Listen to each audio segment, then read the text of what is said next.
Toute grande idée de business, au fond, c'est un peu comme un saut dans l'inconnu, non? C'est une aventure à haut risque. C'est excitant, bien sûr, mais le risque est énorme. D'ailleurs, la plupart des nouvelles entreprises, elles ne passent pas le cap des premières années. La question c'est, comment on fait pour ne pas finir comme une simple statistique? Alors voilà, comment on fait? Eh bien, face à toutes ces incertitudes, on ne peut pas juste compter sur la chance. Ça, ce n'est pas une stratégie. Non, la vraie réponse, elle se trouve dans une préparation quasi scientifique, on pourrait dire. Il faut une vraie méthode, un cap, pour traverser la tempête. Et cette méthode, c'est quoi? C'est le fameux business plan. Ah, je sais, ça sonne un peu comme de la paperasse ennuyeuse. Mais pas du tout. Il faut le voir comme une véritable carte de navigation. C'est vraiment l'outil qui va permettre de transformer ce grand chaos d'incertitude en une stratégie claire, une stratégie qui vise le succès. Ok, on rentre dans le vif du sujet, la boussole de l'entrepreneur. Alors, quelle est la partie la plus cruciale de tout business plan? Eh bien, avant même de commencer à écrire, avant de lever l'ancre, c'est l'analyse. C'est là que tout se joue. C'est le moment où on étudie la carte, on évalue le terrain, on choisit la destination. Parce que le but de cette analyse, soyons clairs, c'est d'abord la survie. Il s'agit de trouver une niche, un petit coin de marché encore peu exploité. L'idée, c'est pas d'aller se battre tout de suite contre les géants, non. C'est de trouver un endroit où l'entreprise peut tranquillement prendre racine, grandir, se renforcer, avant d'aller affronter la concurrence. C'est vraiment une question de survie au début. Alors, première étape de cette grande analyse, on va cartographier le monde autour de l'entreprise. Pour trouver ce fameux territoire, il faut d'abord comprendre ce qui se passe à grande échelle. On commence donc par une vue d'hélicoptère, un scan complet de l'environnement global pour repérer les grandes tendances, les grandes forces qui pourraient avoir un impact sur le projet.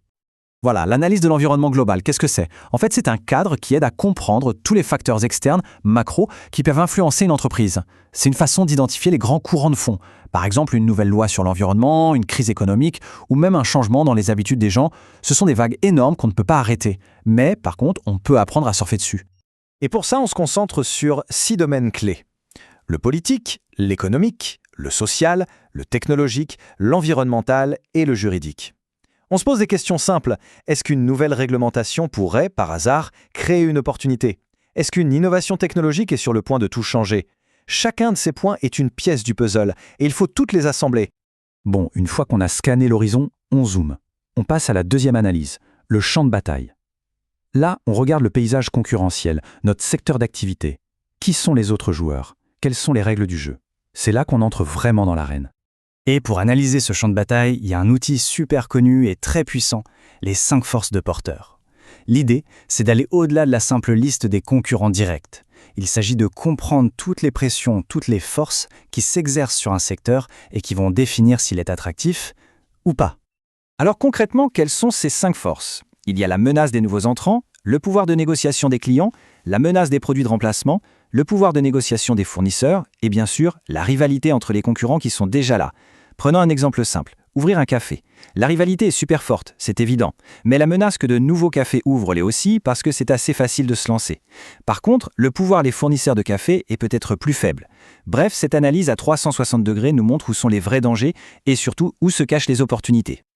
Ok, mais là, on peut se poser la question, à quoi bon toute cette théorie? L'entrepreneuriat, c'est censé être l'action, le terrain, non? Alors pourquoi on passerait autant de temps à faire des analyses, à remplir des tableaux? Eh bien, la réponse, elle est cruciale. C'est pour prouver aux investisseurs potentiels que le secteur concurrentiel a été réellement étudié, et aussi pour prouver que les estimations, les chiffres avancés ne sortent pas de nulle part, mais qu'ils se basent sur des données réelles et concrètes. En un mot, c'est la crédibilité. Ça fait toute la différence entre un simple rêve et un vrai projet d'entreprise. Allez, on passe à la troisième et dernière grande analyse. Après avoir regardé le monde autour de nous, le champ de bataille, il est temps de se regarder un peu dans le miroir. Il faut connaître l'entreprise elle-même et ses rivaux directs. Il s'agit d'évaluer ses propres capacités, ses forces, mais aussi ses faiblesses. Et pour faire ça, l'outil le plus connu, c'est l'analyse SWOT. C'est un acronyme pour force, faiblesse, opportunité et menace. Sa grande force, c'est de bien séparer ce qui est interne à l'entreprise, ce qu'on peut contrôler, donc nos forces et nos faiblesses, de ce qui est externe, ce qui vient du marché, les opportunités à saisir et les menaces à éviter. C'est un bilan complet en fait. Regardez ce tableau, c'est très clair. On a ce qui est positif et négatif, et ce qui est interne et externe. Le but du jeu, ce n'est pas juste de remplir les cases, c'est de croiser les informations. Par exemple, comment utiliser une de nos forces pour saisir une opportunité du marché? Ou, à l'inverse, comment une de nos faiblesses nous rend plus vulnérables face à une menace extérieure. C'est vraiment à ce moment-là que la stratégie commence à prendre forme. Bon, on a vu les 3 analyses, et maintenant, le résultat, un plan gagnant. Parce que, évidemment, ces 3 étapes ne sont pas des exercices séparés. Tout l'intérêt, c'est de les rassembler. C'est la combinaison des 3 qui va donner une stratégie vraiment solide. Donc, si on résume, la boîte à outils, c'est ça. D'abord, on cartographie le global pour comprendre le macro-environnement. Ensuite, on étudie la concurrence, le secteur, avec les 5 forces de porteurs. Et enfin, on évalue sa propre position avec le SWOT en regardant les facteurs internes et externes. Ces 3 étapes, ce sont les fondations. Sans ça, impossible de construire quelque chose de solide. Parce qu'au final, le but de tout ça, c'est bien de trouver une niche unique et de réussir.